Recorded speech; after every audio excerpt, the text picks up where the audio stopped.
ভাই রে ভাই, একবিংশ শতাব্দীর সেরা চোর! আমি এরকম চোর জীবনে দেখি নাই। এই যে দেখুন, এই মুরব্বি দোকান চালায়, ওনার ছেলেও চালায়। ওনার ছেলে মসজিদে গেছে, মোবাইল রেখে গেছে। এই দুইজন, এই যে একজন, এই যে সামনে একজন হচ্ছে টুপি মাথায় দেওয়া আছে, আর একজন হচ্ছে এই যে বসে রয়েছে। এরা দুজন দোকানে ঢুকছে, মানে প্রথমে নোটিস করছে যে ওনার ছেলে চলে গেছে এখান থেকে। তারপর এরা এসে একজন চালাকি করে আলু পটল কিনতে ওদিকে ওই দোকানদারকে ব্যস্ত রাখবে, আর এই ছেলে, এই যে বসে আছে এই ছেলে এখন এইখান থেকে দেখুন, এই যে দেখুন উঠতেছে, উঠলেই এখান থেকে মোবাইলটা কীভাবে নেয়।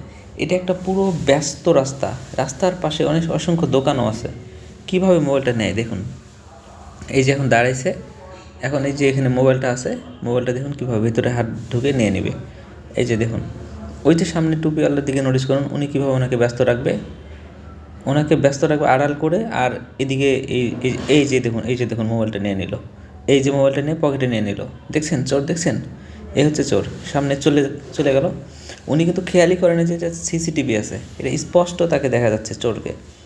এই যে উনি এখন এখান থেকে এই জিনিসটা নিয়ে এখন এদিক দিয়ে এখন চলে গেল। ওই যে ছেলেটা সামনে চলে গেল, এই ছেলেটাও ওর সাথে চলে গেল। এই হচ্ছে চুরি।